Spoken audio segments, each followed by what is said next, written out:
Breaking news, we are on the scene right now as investigators work to figure out what ignited flames that ripped across this row of townhomes. Within the last hour, we got inside the complex to get a closer look at the massive damage, what we're learning about the destruction.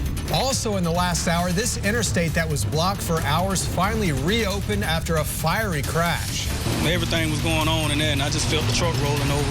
How one driver says the wild chain reaction crash happened.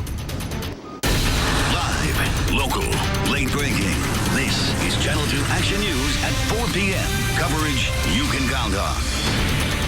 Good afternoon. I'm Craig Lucy. And I'm Erin Coleman. Just about an hour ago, all eastbound lanes of 285 reopened nearly 5 hours after a fiery chain reaction crash prompted interstate gridlock. And just take a look at the trouble that we first told you about as breaking news. Shortly before 11 o'clock, cell phone pictures captured, look at this ball of flames that a truck driver says that he had to escape.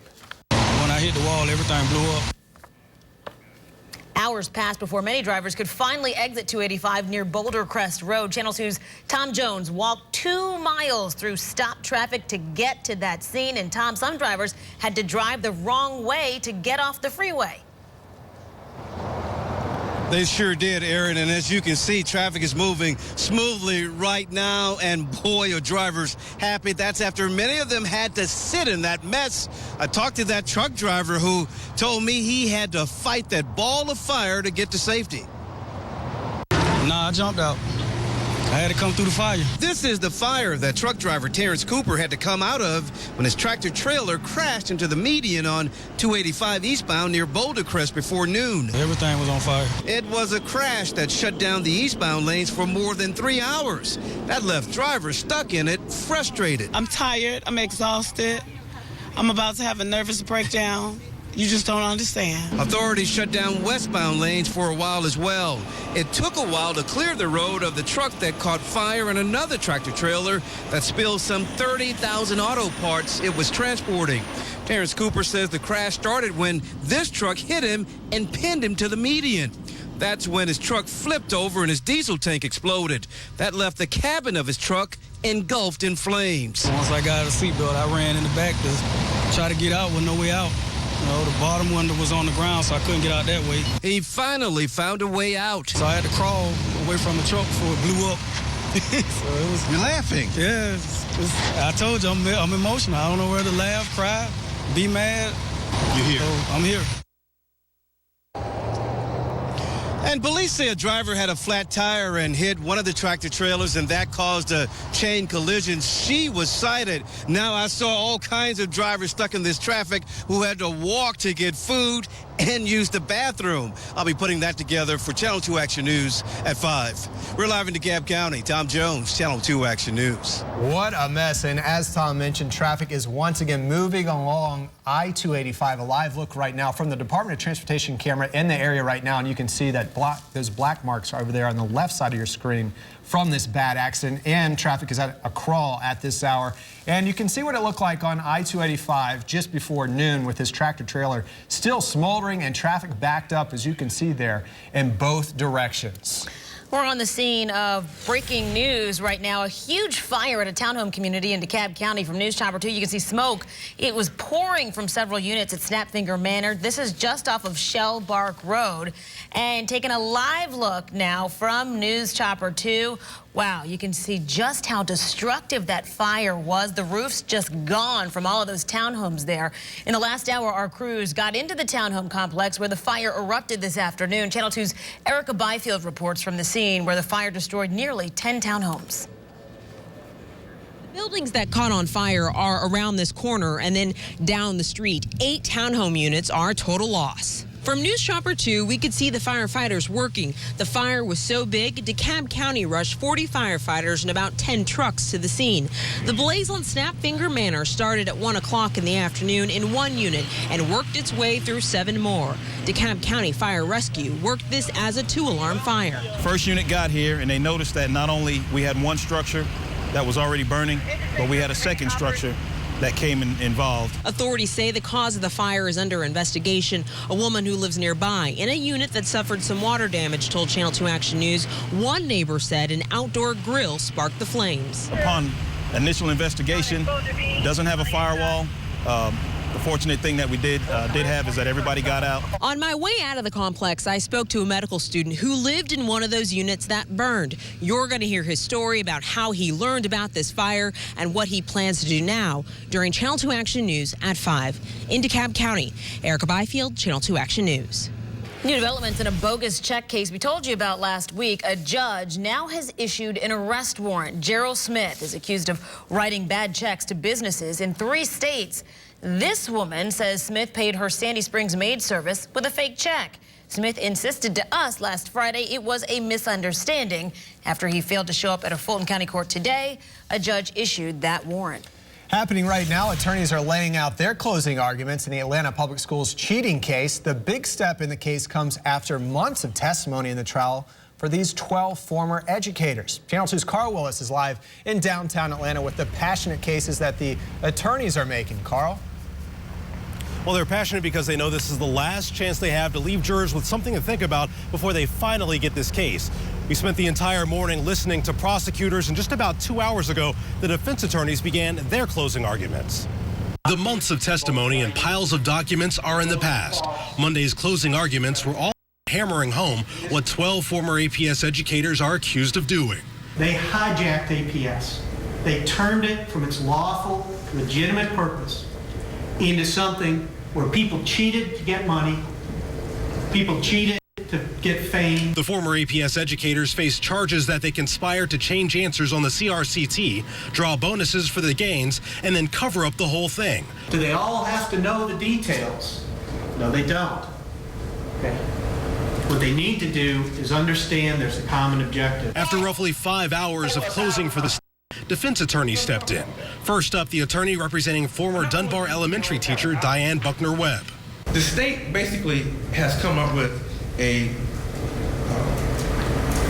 recipe for wrongful convictions. The state reminded the jury of testimony from former defendants who reached plea agreements, including a testing coordinator who said she didn't create the culture, but she did participate in it. It made them look bad. Let me tell you something, it must be really true if you stand up and you tell a bunch of strangers, let me tell you some bad stuff about me. Defense attorneys contend that these were isolated acts and that there was no conspiracy. That they actually have to come in with evidence, not a witness who was given immunity. Now, defense attorneys are still laying out their closing arguments as I speak. I'm going to run back up to the courtroom, and I'll have more from them in a story we'll put together for Channel 2 Action News at 5. Reporting live in downtown Atlanta, Carl Willis, Channel 2 Action News. And former Superintendent Dr. Beverly Hall was also charged with racketeering in this case. A judge allowed her to be tried separately because of her breast cancer battle. Hall died on March 2nd. A former prosecutor believes Hall's death has no legal significance on this case, but could impact jurors' opinions. A developing story now, an investigation into a crash that killed a police officer. As Channel 2's Jovita Moore reports, the Clayton County officer was responding to a call for help when he crashed. Officer Darrell Wallace just graduated from the police academy 4 months ago, back in November. And now those who worked with him at the Clayton County Police Department are grieving his death. We were there Monday morning as an officer lowered the flag in Wallace's honor. We also saw several officers wearing a black stripe over their badges. No one wanted to talk on camera, but we did talk with overnight about the loss. This is a day that no chief wants to hear. Devastating to the Clayton County Police Department, family, devastating to the community, devastating to the law enforcement in general. Investigators say Wallace, who worked the evening shift, was on his way to a prowler call around 8:30 Sunday night. He apparently swerved to miss another car, overcorrected, and hit a tree along Terra Boulevard. You can see the damage to his patrol car, especially near the roof. Part of the tree he hit snapped in half. Wallace was pronounced dead at Southern Regional Medical Center, where fellow officers and county leaders gathered and asked for prayers. We have lost one of our defenders of justice. Great young man, just starting his career, and it's a sad day. In a statement, the police department said Officer Wallace will be remembered for his selfless and dedicated service to the community and fellow officers. Everyone we spoke to said he was an exemplary officer. Outstanding, stellar police officer.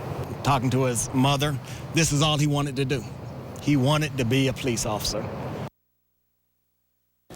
And that was Channel 2's Jovita Moore reporting. We have a reporter who is looking into Officer Wallace's work to prevent domestic violence. You can see that live report during Channel 2 Action News at 5. Happening now, investigators are going over a boat that crashed and killed a person on Lake Lanier. The boater died last night and another person got hurt in the Chestatee Bay area of the lake right off of Georgia 369. We're told the injured person survived with some minor injuries. Rescue workers are trying to figure out exactly what happened.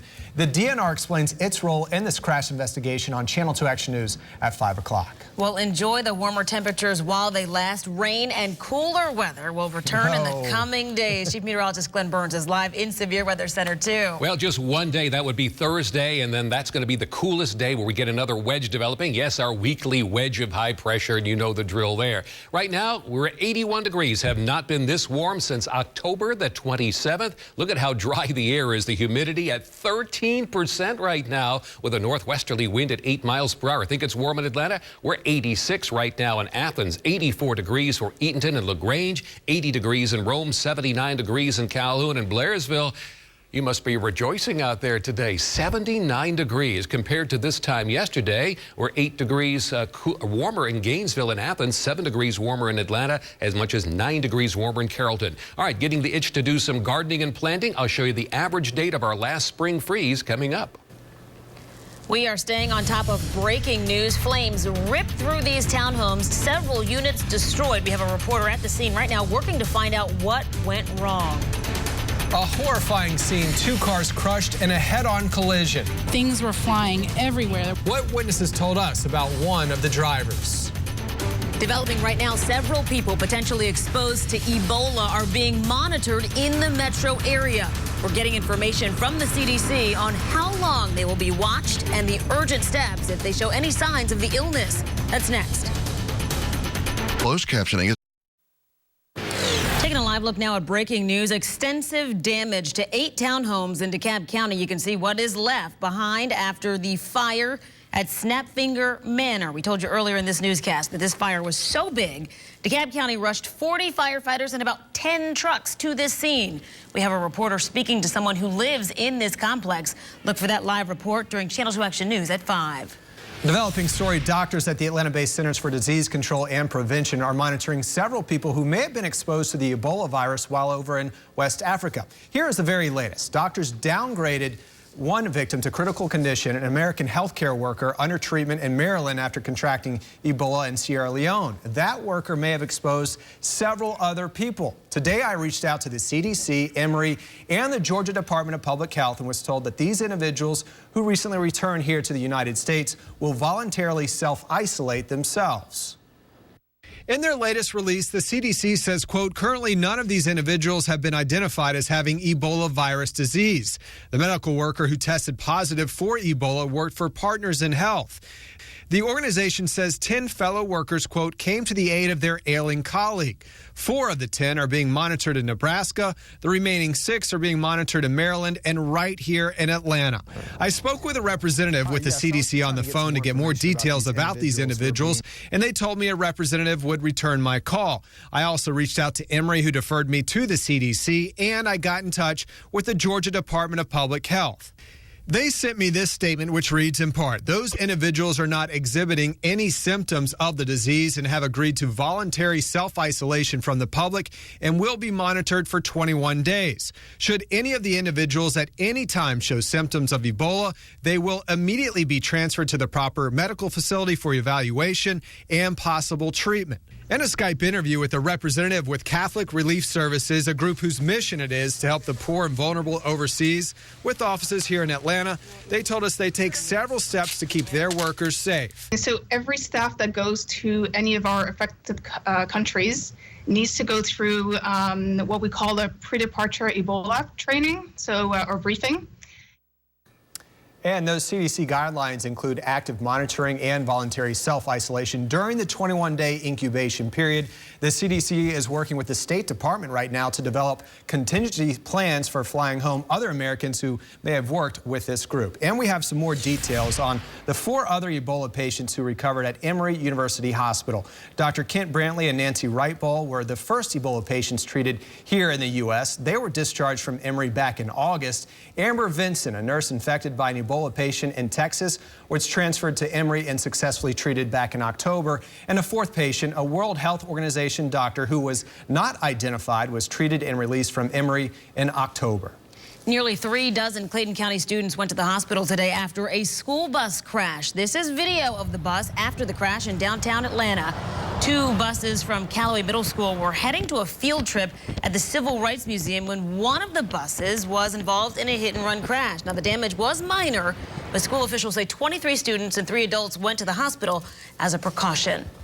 Within the hour, investigators identified the 2 people killed today in a head-on collision in Lawrenceville. It happened at Buford Drive and Braselton Highway. Witnesses tell Gwinnett Bureau Chief Tony Thomas one car was speeding and touched off the chain reaction crash. Witnesses tell me one of the cars involved in this crash was driving erratically and at a high rate of speed just before the collision. That impact is so great, pieces from the cars are spread clear over here in this parking lot. Right there looks like the box to a radio console. Just a few feet away, a rearview mirror. It just looked like a bomb exploded. Lawrenceville police say the driver of the Buick LeSabre, the car resting on its side, for some unknown reason swerved into oncoming traffic on Buford Drive, just north of Georgia 316, right in front of Shannon Stowers. It's really happening. And then thank God I wasn't involved. Things were flying everywhere. There was smoke everywhere. It was so loud. Investigators say the Buick hit the white Toyota head on. Both drivers were killed on impact. Some witnesses telling us the Buick was speeding at well over 100 miles an hour just before the crash and may have ran some red lights. Authorities are looking into that. Speed is a factor that we're looking into. Morning rush hour traffic backed up in all directions as investigators looked over the crash site. Horrified witnesses watched, trying to erase the memories of what just happened from their minds. You could tell, though, it was a bad situation from the get-go. I was praying there weren't any children involved. I just want to go home and hug my babies. As Lawrenceville police investigators look over this scene, one of the things they're trying to piece together is exactly how fast that car was going. Investigators tell me they should know the answer to that question fairly quickly. In Lawrenceville, Tony Thomas, Channel 2 Action News. And police now have identified the Buick LeSabre driver as 50-year-old Judy Ingram of Lawrenceville. 42-year-old Pavel Torble of Buford was driving that white Camry again. Both of them died at the scene. A Georgia Supreme Court decision means plans for the new Atlanta Falcons Stadium can move forward. The state's high court ruled that it is constitutional to finance part of the stadium deal with $200 million in publicly backed bonds. A taxpayer watchdog group says it is disappointed with this decision. And right here, this is new video that we shot in the last 90 minutes, and you can see the construction progress in downtown Atlanta. Pretty amazing pictures right there. This decision comes as the Atlanta Braves build a new ballpark and fight opposition as well. And a look at whether today's decision impacts that ballpark on Channel 2 Action News at 6 o'clock. Wall Street kicking off the week with gains. The closing bell rang about 20 minutes ago. Here's a look now at the preliminary numbers. The Dow soared 228 points today, ending at 17,977. The Nasdaq up as well by nearly 58 points, closing at 4,930. Many Metro Atlantans tell us this fire hydrant right here has been spewing water for weeks. It's like nobody cares. New at 4, the quick fix that people in the area say isn't quite working and dangers the running water is now creating. This is Clark Howard. Roughly 1 in 4 complaints about debt collectors involve them calling people who don't actually owe a debt.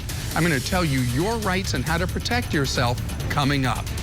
Plus, an arrest after 2 police officers got shot in the middle of protests, claims the gunman had for opening fire. That's next. Weather on Channel. 2 police officers in Ferguson, Missouri appeared in front of a judge today. St. Louis authorities arrested the 20-year-old man over the weekend. Channel 2's Richard Belcher explains the suspect's defense. Regardless of who may be an intended target, you hit somebody, that's still a Class A felony, still punishable by life in prison. Authorities charged the suspect with 2 counts of first-degree assault for shooting 2 officers outside the Ferguson police headquarters last Thursday. Investigators say they seized a .40 caliber handgun that belongs to Williams, which matches shell casings found at the shooting scene. He may have had a dispute with some other individuals or felt some dispute, We're not sure we completely buy that part of it. One officer was shot in the face. The bullet lodged near his ear. The other was shot in the shoulder. The bullet exiting his back. Both recovering at home, lucky to be alive. Police offered a reward for information that led to an arrest. They say that produced the leads, which led to Williams. U.S. Attorney General Eric Holder, whose department released a scathing report on the Ferguson Police Department, was bluntly critical of the alleged shooter. This was a damn punk who was trying to sow discord in an area that is trying to get its act together. The St. Louis County prosecutor says authorities had already issued an arrest warrant for Jeffrey Williams because on a separate charge, he hadn't been reporting to his probation officer for 7 months. Live in the newsroom, Richard Belcher, Channel 2 Action News. And police officers from across Metro Atlanta are working on community outreach after some high-profile officer-involved shootings. LaSalle Smith organized a discussion Sunday in Southwest Atlanta between residents and leaders of local police departments. He's a pastor with 40 years in law enforcement. Smith says the communication between police and residents has to improve, and many others agree. Fulton County Sheriff Ted Jackson says his deputies are involved in advanced training in how to respond to certain situations. From the air and also on the ground, we're following every new development on this breaking news. A fire at a townhouse community is now smoldering, as you can see. What we're learning about the investigation into exactly how this happened. And for several years, we've been investigating storm grates missing from local highways, leaving dangerous holes. New at 4, I spoke with state officials about why their measures to stop the crimes don't really seem to be working. A gorgeous weather day today, but tomorrow we're going to be tracking this cold front. I'll show you if it'll bring us any rain and the impact on our temperatures coming up next. Atlanta Landmarks free. Now your local forecast from Chief Meteorologist Glenn Burns and Severe Weather Team 2. And I hope you're enjoying your Monday afternoon. A year ago today in Atlanta, we were cloudy, it was raining and 68 degrees. And today, the warmest temperature we've seen since October the 27th at 81 degrees. And look at how dry that air is. The humidity, 13%, and our wind is from the northwest at 8 miles per hour. Across northern Georgia, we've even warmed nicely into the mountains today. Blairsville, Calhoun reporting 79. We're 81 degrees in Carrollton. LaGrange and Eatonton reporting 84 degrees. And our warm spot this afternoon is Athens with 86 degrees. Now, let me show you what's going on for tomorrow morning. We're going to be tracking this cold front moving down through the Ohio River Valley towards 7 o'clock tomorrow morning. In advance of it, we could just a few. Remember, continues to plow to the again clouds in Georgia and behind the northern Georgia, some isolated showers or sprinkles in the North Georgia mountains by 7 o'clock tomorrow evening. Again, that's the behind our cold front, but the air being just so dry and more dry air, it's just not going to support much in the way of rainfall. And as far as temperatures go, maybe knock it down just a few degrees, but still a gorgeous day tomorrow. We're looking at a low in Atlanta of 54 degrees. That's 10 degrees above average for this time of year. But with a generally clear sky and a lighter wind overnight tonight, we'll see temperatures in the suburbs mostly into the upper 40s and low 40s in the northeast Georgia mountains. Now, we hit 81 today. Not quite that warm tomorrow with the front moving in. Average high 65. Will still be at 76 degrees tomorrow in Atlanta. Gorgeous day. 79 degrees at Athens. Eatonton at 78. Carrollton at 75. Rome looking at a high of 76 degrees. A little bit cooler in the mountains tomorrow. 11 degrees cooler in Blairsville at 68 degrees. All right, got the inkling to go out and do a little spring planting? Well, let's wait a little while. Here's the average date of the last spring freeze. Up in the North Georgia mountains, that's May 1st through the 10th. As we get through the northern suburbs of Atlanta into the western suburbs, April 21st to the 30th is the average date of our last spring freeze. Then the South Metro, again, east along I-85 and points to the east, April 11th through the 20th. And from Athens to Eatonton, that area in orange, April 1st through the 10th is the average date of the last spring freeze. So we still have a ways to go. So if you want to save your money and don't get anything that may be susceptible to frost or freezing temperatures if you're going out to do some planting. All right, mostly clear and mild tonight, low of 54 degrees. Tomorrow, gorgeous day, just a few clouds. We're looking at 76 degrees and mostly sunny during the afternoon. 5-day forecast.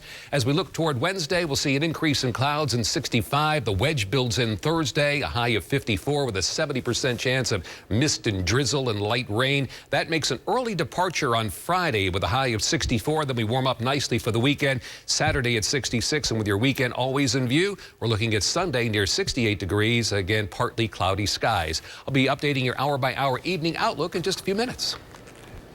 New at 4, thieves continue to steal GDOT storm grates. They've taken nearly 24 recently along the Buford Connector. It's a problem we have been following all over the metro area for several years now. The Georgia Department of Transportation says in the past few months, though, it has seen a steady increase. In the past 2 years, more than 200 have disappeared. At this point, drivers know right away what the orange cones and orange signs along metro interstates mean. Thieves have taken another storm grate. This group is along the Buford Connector. It'll ruin your front end. It'll take the car out of alignment, tear your wheel up, cause an accident. Yeah. It's very dangerous. We've been covering the thefts for years. We showed you how thieves swiped more than a dozen grates from Georgia 400 in 2013. And here, just off I-75 near Northside Drive, someone stole this group 2 times in less than 12 months. So far, 20 storm grates have been stolen just along the Buford Connector here. Crews have replaced 14 of them, and this is one of the ones recently replaced. If you look closely, you can see all of the new grates are stamped with GDOT. That's so if these end up at a metal recycler, they'll know right away they're stolen. It doesn't only pay 17 cents a pound. It's ridiculous. Crews have also been welding the grates down, but thieves are somehow managing to steal those too. We do have DOT investigators working with our law enforcement at this time. But so far, GDOT hasn't been able to catch anyone. All they can do is replace them as quickly as they can. They just recently ordered 50 more. I hate thieves to begin with. I mean, you know, some people out here working hard every day, and this is twice that because it's dangerous for people.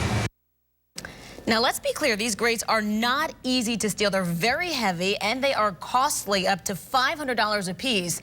I'm looking into the numbers, and I asked GDOT if this could be an inside job. I'll have that story on Channel 2 Action News at 6. Cherokee County deputies say a 911 call about a robbery led investigators to a drug operation. Deputies charged James Reed and Angelica Orr for manufacturing and possession of hash. They say they discovered the drugs after Reed called 911 to report a robbery at his home in the South Fork subdivision. Deputies charged Gordon Joyner and Forrest Holt for stealing electronics, money, and guns from that home.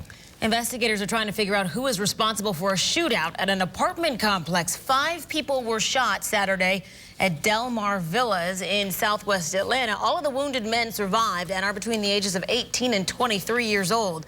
Police say they have not ruled out that the victims may also be suspects in this case. Firefighters say an electrical problem started a deadly fire in Fayette County. Neighbors sent us this video. Look at this. It is home burning on Biltmore Drive in Fayetteville. The fire killed 89-year-old Catherine Beckwith and 95-year-old Lamar Beckwith. A woman who cared for Mr. Beckwith says this couple will really be missed. She's really a nice person, very nice, very sweet, loving, caring person. It's really hard. It's like my second mom. There was a really loud explosion during this fire. Investigators say it came from a propane tank that was stored up in the attic. Former DeKalb County Commissioner Elaine Boyer is scheduled to be sentenced this week. Boyer pleaded guilty to swindling more than $90,000 from taxpayers. She faces up to 2 years in federal prison. Boyer's sentencing has been delayed twice, in December and in February. Her husband, John Boyer, pleaded guilty to orchestrating the scheme. His sentencing scheduled for May. More than 16 million people have gotten health insurance under the Affordable Care Act. Obama administration officials say 14 million people have joined since healthcare.gov started in 2013, and 2 million young adults got coverage because they are allowed to stay on a parent's plan. I'm Clark Howard. If you're being harassed by a debt collector, you have rights. I'm going to tell you how to protect yourself next. Police say 2 men stole laptops from a medical office. What else? They say the burglars grabbed while they were at it. Then defective doggy treats. Channel 2 Action News investigates now the important deadline looming for pet owners whose animals got sick. What's at stake? All new on Channel 2 Action News at 5. Police are looking for 2 burglars who stole cash and laptops from a medical office. Lilburn police say these 2 men broke into Georgia Medical Center. Police reports say the men stole hundreds of dollars in cash and 3 laptops that contained patient names and phone numbers. The company's CFO told us over the phone she does not think any patient information was compromised, but it did impact business. I some of the computers and equipment they took meant that we couldn't do certain procedures that we normally would do on our patients. Call Lilburn Police if you know the two men. Happening right now, a dramatic day of testimony and evidence is wrapping up in the Boston Marathon bombing trial. Jurors went to see the boat where alleged bomber Dzhokhar Tsarnaev was captured. The boat has more than 100 bullet holes. It's smeared with Tsarnaev's blood, according to investigators. And inside, he wrote a note blaming U.S. wars in Muslim countries for the bombings. A Boston police officer also testified that Tsarnaev came within inches of running him down in a stolen car. Today, a millionaire from one of the country's wealthiest families agreed to return to California to answer to murder charges. Officers arrested Robert Durst in New Orleans over the weekend for a murder that happened in Los Angeles 15 years ago. Investigators say he is linked to 2 other murders as well. According to a police report, Durst was carrying a gun when officers arrested him. We have an almond recall to tell you about this afternoon. Trader Joe's is recalling its 16-ounce packages of Trader Joe's cinnamon almonds. They may contain undeclared peanuts, and people allergic to peanuts could have some serious reactions. If you are sensitive to peanuts, just simply throw the almonds out or return them to any Trader Joe's for a full refund. Looks like a water fountain, but it is really a fire hydrant. New at 4, the dangers that many neighbors and businesses say they faced for weeks, and the response we got after asking city officials about the problem. Sunny and warm today, but if you're heading out tonight, I'll take you hour by hour through your evening outlook to show you what to expect next. On a day that feels a lot more like late spring, crews here in Hall County are still dealing with storm damage from the ice storm back in the middle part of February. Coming up, I'm at this park to show you how that cleanup continues and how much longer crews will be cleaning up tree branches on area roads. Smart USA select. We remain on the scene of breaking news in DeKalb County, where 8 townhomes are still smoldering hours after a big fire. You can see where the flames destroyed the townhomes at Snapfinger Manor. This is just off of Shellbark Road. We've been bringing you live updates since the beginning of Channel 2 Action News at 4, and in the last 15 minutes, we found out residents are now being back allowed into the complex. We have a reporter at the scene talking with some of those residents. You can look for a live report in the next 15 minutes. New at 4 counties are tallying up the damage from last month's winter storms. This is video from Hall County where the ice and snow caused some widespread problems there. And today we found crews in Hall County still cleaning up all of the debris weeks after those winter storms. Channel 2 meteorologist Brian Monahan went along with crews to find out how they're dealing with all of those downed tree limbs and also all of the debris. He is live in Gainesville, and Brian, it still looks like a big mess behind you. Craig, that's right. I was here about a month ago during the height of the storm, all the trees encased in the ice. Well, that ice weighs the trees down, makes them come down to the ground. In fact, what I've been watching here in the last few hours since we've been here, crews here in Hall County taking big stumps like this and turning it into piles of mulch like this. Would be a monumental task. On an 80-degree afternoon, reminders of a paralyzing ice storm just a month ago.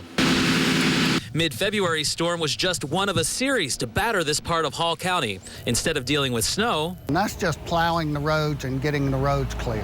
the weight of a 1/3 to a 1/2 inch of ice accumulation splintered tree branches. Those branches then littering the more than 2,500 county roads. It looked like a tornado came through here. Since the start of the month, crews working 6-day weeks, 10-hour days have cleared about 60% of those roads. Right now, the focus is on the less traveled roads. Completion of all cleanup still a couple of weeks away. The smaller debris is put into a wood chipper on site. The larger debris carted to Old Murrayville Park and put into this now smoldering burn pit, the easiest method of disposal. And back live now in Hall County, you can see the smoke rising from this pit right now. In fact, I was just talking to a member here of the Public Works crew in the last couple of hours. They said the last burning here happened on Friday, but another one with this big pile of debris behind me still planned a little bit later on this week. Now, in the last couple of hours, I've been on the phone with Georgia Emergency Management, GEMA. They're starting to put together some of the dollar figures, some of the costs of the damage across North Georgia and the counties most affected. I'm putting together that story for you coming up at 6. Live in Hall County, I'm Severe Weather Team 2 meteorologist Brian Monahan, Channel 2 Action News. And you know, here's Glenn Burns telling you about a very warm day, Glenn. We're talking about all this damage from the snow and the ice about a month or so ago, but it feels like late spring. I know, we're in the lower 80s, but again, not only those trees going down, but we had a considerable amount of rainfall, and that rain seeps into the ground on the roads and goes through those cracks and also freezes just below the road surface and creating an enormous amount of potholes across northeastern Georgia as well. So the road department will have to deal with that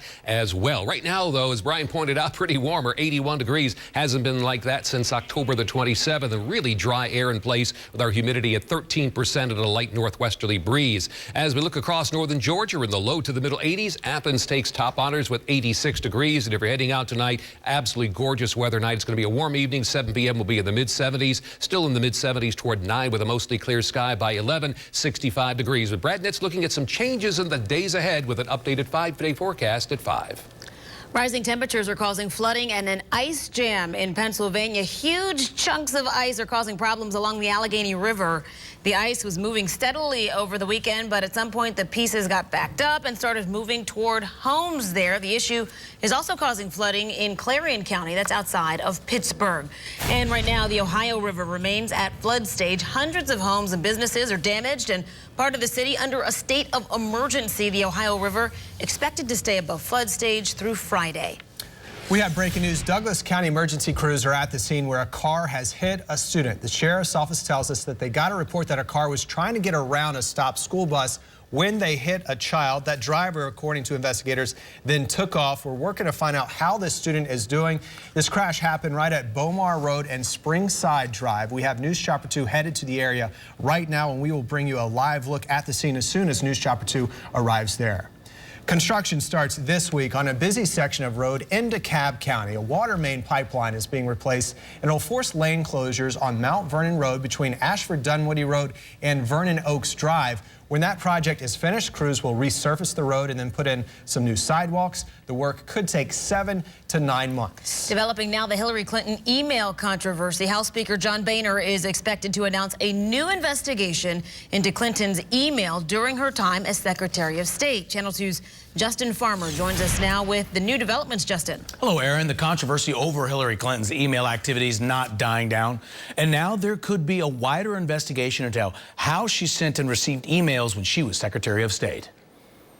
Leading House Republicans tell ABC News they expect Speaker John Boehner to announce a new investigation into Clinton's practices when she was Secretary of State. Among them, her admitted destruction of about 30,000 emails she says were purely personal. Emails about planning Chelsea's wedding or my mother's funeral arrangements, condolence notes to friends, as well as yoga routines. Under State Department rules, while she was secretary, if an employee used a private email account for official business, the email was to be turned over and entered into government computers. But Clinton did not turn over any emails until 22 months after she left office. Right now, there's no way for us to know whether we have all of the State Department communications that rightfully belong to the American people. The White House said Monday the State Department has acknowledged that they did not have a system in place to automatically save the emails. And the department's now updating their systems to make that happen. But a key question, as Clinton readies for a presidential run, does this matter to voters? In the polls since the controversy started, only 17% say they're following this story closely, and she still has one of the highest approval ratings among all likely candidates at 50%. The State Department shut down parts of its email system last week to increase security. A spokesperson says that they're hoping to have it up and running sometime by tonight. I'm Justin Farmer, Channel 2 Action News. Right now, the city of Atlanta is offering amnesty for outstanding warrants. That means if you're facing arrest or fines because of failure to appear charges, you can get those charges dismissed and resolve the original court case. The amnesty period ends, though, on March 27th, and Atlanta police say that they will, quote, aggressively enforce any leftover failure to appear warrants. Debt collectors are harassing more and more people for money they don't owe. Consumer advisor Clark Howard has the facts you need to know to avoid paying a debt that doesn't exist. I have received many calls on my cell phone from collectors trying to collect on past bad debts. Well, it's a case of mistaken identity. Someone used to have my cell phone number And collectors will call, and some of them will get really nasty with me, thinking that I'm playing blocker for the person who actually owes money, or I am that person pretending I'm not. It's a big problem with debt collection. In fact, 1 in 4 complaints about debt collectors filed with the federal government involve collectors harassing people who don't actually owe the debt that they're calling about. But you got to be careful, because these collectors might eat you up, might ruin your credit. They might even sue you against a debt that's not yours. The key thing for you is, if a collector is harassing you for a debt, you have rights. You have the right to tell them not to bother you anymore. And 2, you have to defend yourself, especially if you're served with a suit. You must go to court and make sure you tell the judge, not me, and provide whatever proof necessary. Otherwise, you can end up paying for a debt that wasn't ever yours. I have key steps to your rights at ClarkHoward.com. I'm Clark Howard. Oil prices are dropping again. They are down 10% in the last week and now approaching the lowest level in 6 years. And that could mean gasoline prices will start falling again. AAA says the average price of a gallon of regular unleaded in the Atlanta area today is $2.28. That is down 3 cents from a week ago when it was $2.31. A year ago, a gallon of regular was $3.35. Today we talked to a man who struggles to walk after a shooting at an apartment complex. It's hard. Yeah, it's hard. New at 5, the 2 things he claims the complex failed to do that may have prevented the shooting. Temperatures in the low to middle 80s today, but Brad is checking what seems to be our weekly wedge. Yeah, that's right. That wedge of cool air will slide in, dropping temperatures, and some widespread rain returns. I'll take you through the timing. It looks like a water fountain, but it's actually a fire hydrant. People who work nearby are asking why they can't get this water under control. New at 4, drivers and others say that this right here is a waste of water. This afternoon, they're asking why it is taking so long to fix this broken hydrant, which is in Buckhead. Channel 2's Linda Stouffer had a look for herself, and she talked to people frustrated by this waste of precious water. Water sprays up, streams out, and splashes onto the sidewalk. I've seen it every day. Nobody's done anything about it. It's like nobody cares. We've asked every day, you know, why do they let that keep running? Water running from this fire hydrant on Roswell Road near Peachtree Road is also flowing into the street. Somebody's paying for it, and I think it's the taxpayer. Local workers I spoke with say this thing has been spewing water for weeks. These icy pictures are from the February cold snap, but several people told me water was dripping even before then. I contacted the Atlanta Watershed Department. They're looking into the complaints. A spokesperson for Atlanta Fire emailed that hydrant repairs are always prioritized by whether or not they would work in an emergency and whether there's another working hydrant nearby. Lauren Vasecki worries about the waste of water. She told me she reported this too. I sent an email and they got back to me about 3 days later saying it was already reported. And when was that? About a month or so ago. It's a lot of water. I mean, constantly running like that. In Buckhead, Linda Stouffer, Channel 2 Action News. Breaking news. Investigators are trying to figure out what caused a large townhome fire that damaged 2 buildings.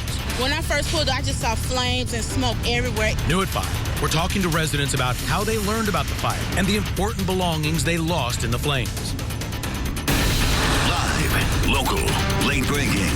This is Channel 2 Action News at 5 p.m. Coverage you can count on. Good afternoon. I'm Justin Farmer. I'm Jovita Moore. More than 2 hours after we first brought you this townhouse fire, as breaking news, the ruins continue to smolder. News Shopper 2 flew over the townhouse community, gave us our first look at this devastation this afternoon.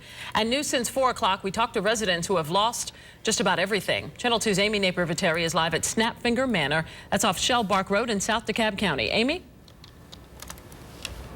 You can see all of this damage to those townhome buildings behind me. The fire department says 2 buildings are a total loss and a 3rd building is also damaged. We talked to people who live out here who say they got a call from neighbors about the fire, and many rushed home only to find a total loss. I just saw flames and smoke everywhere. Even when I was on Wesley Chapel, you saw the big black smoke. This view from News Chopper 2 shows DeKalb County fire crews pouring water onto the townhomes at the Snapfinger Manor community Monday afternoon. The fire moved quickly, according to the fire department, and destroyed 2 buildings, damaging part of a third and displacing a total of 14 families. My vinyl is melted real bad, and I have severe water damage to mine, and of course smoke damage. Courtney Dix considers herself fortunate compared to neighbors like Ayush Kakar. The medical student says his home is a total loss. The fire started from one end and it just went all the way towards our house. Right now I'm just dealing with it. It hasn't really even sunk in yet. Now, fire crews say no one was hurt here today, and the official cause of the fire is now under investigation. But coming up on Channel 2 Action News at 6, we'll tell you what we are now hearing from neighbors about what they believe started this fire. We'll have that for you coming up at 6. We're live in DeKalb County. Amy Napier-Pateri, Channel 2 Action News. And be sure to keep it here for continuing coverage of this fire. If there are any new developments, we'll bring them to you right away. Plus, keep an eye on WSBTV.com and our Facebook and Twitter pages for also any new developments. Within the past 2 minutes, News Chopper 2 over this scene of breaking news. And what we have here is a hit and run involving a student who got off of a school bus in Douglas County. Jason Durden is live over the scene in News Chopper 2. Jason, at Bomar and Springside Drive. That's right. This is on Bomar Road between Highway 92 and Pope Road in Douglas County. You can see the school bus remains on the scene. One officer just left the scene. There's another one here as well. What Douglas County officials are telling us is the student was stepping off the school bus, and at the same time a car was trying to get around the school bus and get in front of it. That car hit the child but did not stay on the scene. The Georgia State Patrol has a lookout for that vehicle right now. No word on the exact injuries that the child suffered, but they did take that child to the hospital. Channel 2's Ross Cavett is on his way to the scene. We'll have much more information. We are live over Douglas County and News Chopper 2. Jason Durden, Channel 2 Action News. All right, the investigation into a fiery crash that shut down part of I-285 for hours is ongoing right now. Viewers sent us pictures of the intense flames that erupted when the tractor trailer crashed into the median. It took hours to remove the wreckage and clear the scene. Channel 2's Tom Jones live in DeKalb County, where police say, Tom, they now have cited an elderly driver they believe caused that accident. That's right, Justin. Police say that a driver in her 80s had a flat tire and caused that chain collision here. She was cited for operating a vehicle with defective equipment. The crash stalled traffic for hours, causing traffic to back up for miles. When the diesel hit that wall, it exploded. This man says he was in his truck when he watched this 18-wheeler hit this tractor trailer, and the tractor trailer burst into flames after hitting the median on 285 near Boulder Crest before noon. He says one truck went airborne. It went up in the air and it came down on top of the other truck. From News Chopper 2, you can see the tractor trailer that spilled diesel fuel everywhere. The fuel caught fire. Police say a driver had a flat tire and caused the chain collision. Authorities shut down eastbound lanes for hours. Westbound lanes were shut down as well for a while. What you got? Got KLC, man. Drivers were stranded for so long, Gabriel Renfro had to walk a long way to get food. Yeah, my mom and my wife, they in the car, so they were hungry. So, you know, got to feed the wife, got to feed the mom. Another driver passed out soda he had in his trunk. He says he felt drivers' frustrations. I feel the frustration. I'm sitting out here, too. So I had to crawl away from the truck before it blew up. Terrence Cooper was in the tractor trailer that caught fire. He had to go through a ball of fire to get out. I burnt my hands and I had to grab the door. All that was on fire, so. And traffic was so bad out here that police started directing drivers to turn around and go the wrong way to get off I-285. I'll be working on that part of the story. For Channel 2 Action News at 6, we're live in DeKalb County. Tom Jones, Channel 2 Action News. And hopefully you weren't stuck in this. That accident affected traffic for hours along 285.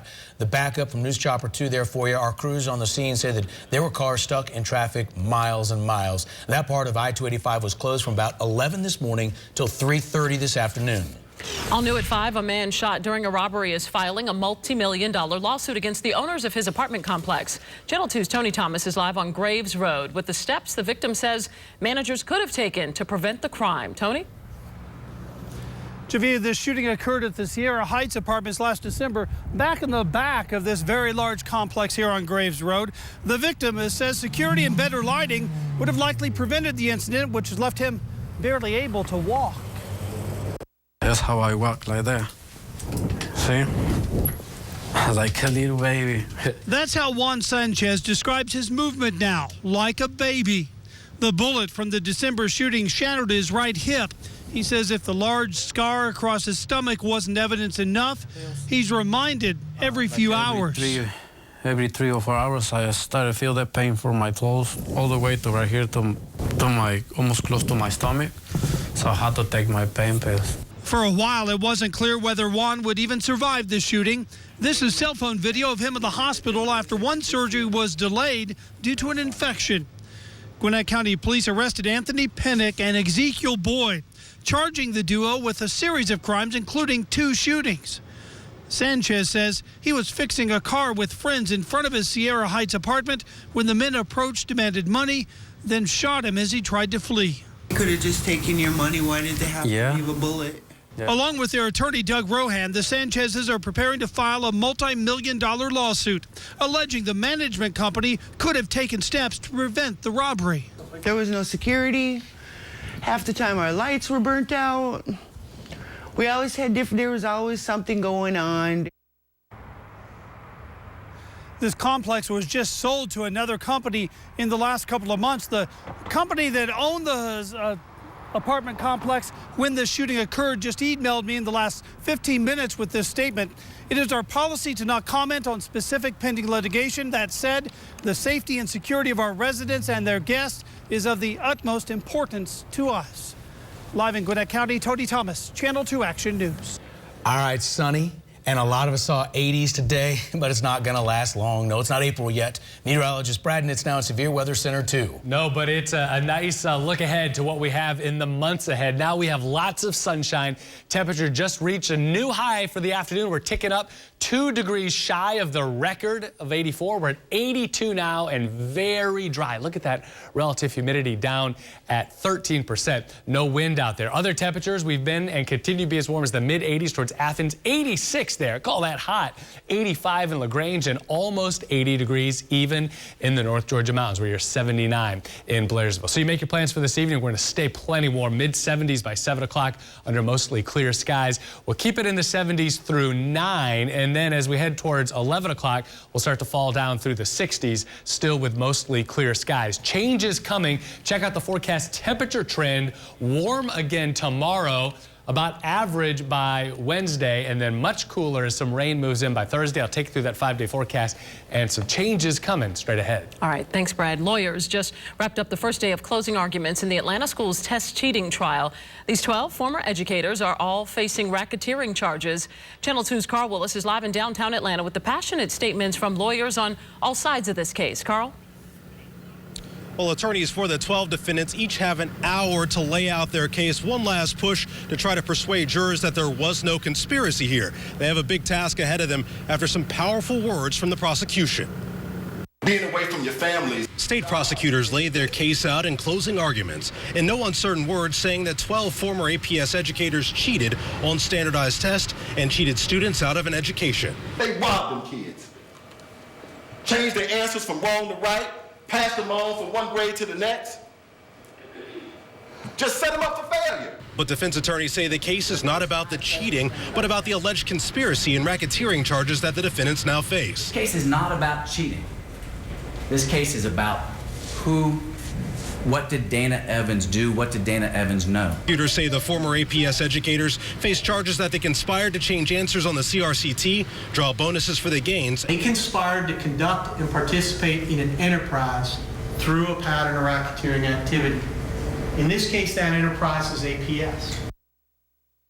Again, each defense attorney has an hour for closing. We've heard from 2 out of the 12 teams so far, so there is a chance that they could wrap up their closing arguments sometime tomorrow. Reporting live in downtown Atlanta, Carl Willis, Channel 2 Action News.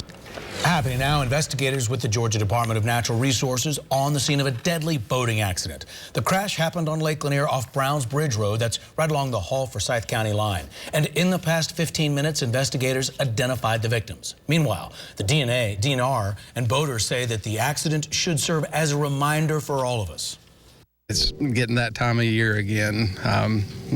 You got to just use extra caution at nighttime and know where you're going. Experienced boater and fisherman William Blaylock is reacting to news of a deadly crash on Lake Lanier. DNR officials say a man and woman were in this boat Sunday evening when they ran into rocks. The impact killed the woman and sent the man to the hospital. A Channel 2 Action News viewer emailed us this video of the initial crash scene.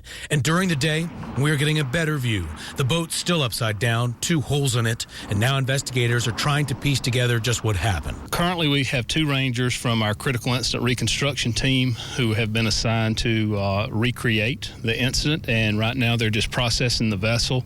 The man on the boat suffered non-life-threatening injuries. The DNR says he could be key in the investigation. His actions just prior to the impact with the fixed object would certainly be very important. Areas with rocks or near islands are clearly marked with white hazard markers such as this one, but some boaters say rocks can be difficult to avoid. You can be in 70 foot and there's rock piles that'll come up out of nowhere. They are clearly marked, but that's hard to see at nighttime. Meanwhile, the DNR is hoping this accident will serve as a warning for others as we head into the busy boating season.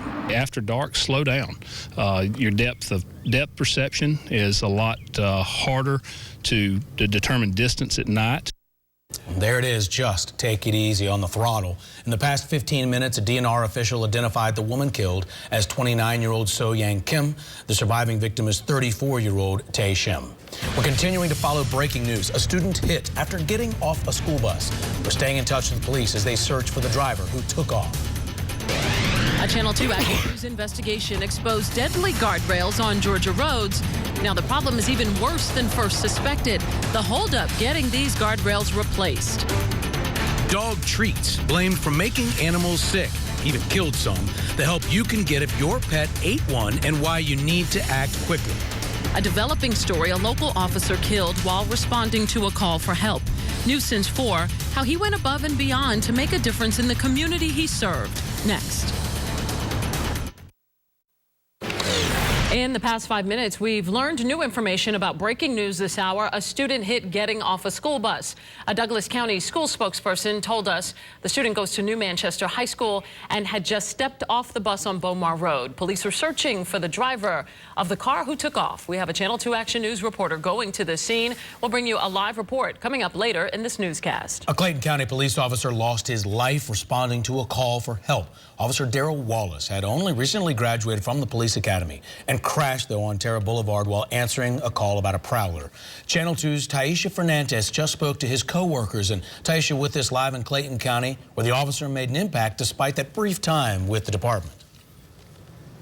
Yes, I just spoke to a couple of Officer Daryl Wallace's close co-workers inside the department, and they said that his death is affecting everyone. Officers who deal with death on a daily basis can hardly speak about this tragic accident. I'm looking out the window. And where's my food? Daryl Wallace took part in this Clayton County Public Service announcement that talks about preventing domestic violence. Do you understand? Participating in this PSA while on the Clayton County Police Force for 1 year shows his dedication to the career he loved. According to a supervisor, outstanding, stellar police officer. Channel 2 Action News was first on the scene of this terrible accident on Terra Boulevard Sunday night. Police say Wallace was responding to a prowler call. They say he swerved to avoid hitting another car, lost control, and crashed into this tree. When he was pronounced dead at Southern Regional Hospital, Chief Greg Porter spoke to us outside. Some of the most trying times for law enforcement when a police officer is injured as well as died in the line of duty. We were there as officers displayed these flags at half-staff in front of the police department early this morning. We're told they'll stay like this throughout the day. We also noticed the black mourning bands on the badges of Wallace's co-workers. They say the 26-year-old officer will be missed. He was new to the police force, talking to his mother. This is all he wanted to do. He wanted to be a police officer. I've been in close contact with a friend of the Wallace family, and I've been working to talk to them about how they're coping with Wallace's death. As soon as I talk to them, I will relay the information to you. We're live in Clayton County. Taisha Fernandez, Channel 2 Action News. Rockdale County police arrested a mother accused of harassing 911 operators. Police say Robin Wayan James called 911 about a dozen times to complain about an abandoned car in her yard. When operators tried to talk with her, they say she cursed at them and then hung up. Wayan James is charged with unlawful conduct during a 911 call. A judge sentenced a Georgia man to 30 years for carjacking a Good Samaritan. Donald Miles of Oxford must serve at least 20 of those years in prison. Prosecutors say he crashed his car on Georgia 400 in Sandy Springs last February. When another man stopped to help, he stole the man's minivan at gunpoint. Police caught him days later after he crashed another stolen car in Brookhaven. New at 5, almost 60,000 residents in DeKalb and Fulton counties could soon decide if they want to be a part of the city of Atlanta. Channel 2's Lori Geary joins us live from the state capitol with a look at new maps just released. Lori. Jovita, annexation may sound complicated, but I'm going to break it down for you and show you the areas we're talking about on the maps.